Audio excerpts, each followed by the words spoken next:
অবশেষে ফরিদপুরের আলিমুজ্জামান সেতুর ওপর থেকে উদ্ধার করা বোমাটি বিস্ফোরণ ঘটানো হয়েছে। রোববার বেলা 10টার দিকে অ্যান্টি টেরোরিজম ইউনিটের বোমা নিষ্ক্রিয়করণ দলের সদস্যরা উদ্ধার করা বোমাটি বিস্ফোরণ ঘটায়। বোমা নিষ্ক্রিয়করণ দলের নেতৃত্ব দানকারী পরিদর্শক শঙ্কর কুমার ঘোষ জানান, এটা সাধারণ বোমা থেকেও শক্তিশালী ও প্রাণঘাতী ছিল। এটা ছিল রিমোট কন্ট্রোল দ্বারা পরিচালিত এবং আইইডি ও পাওয়ার সাপ্লাই দ্বারা সংরক্ষিত একটি বোমা। শক্তিশালী হওয়ায় এটি বিস্ফোরিত হওয়ার সময় প্রায় 15 ফিট উপরে উঠে যায়। কোতোয়ালি থানার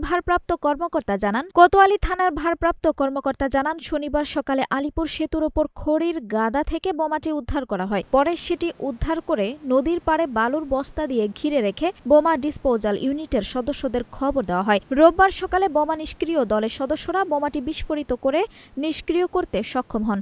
তিনি আরও জানান, শহরের নিরাপত্তা নিশ্চিত করতে বিভিন্ন স্থানে তল্লাশি চালানো হচ্ছে। আঞ্জুম হক আরবি, নাগরিক প্রতিদিন।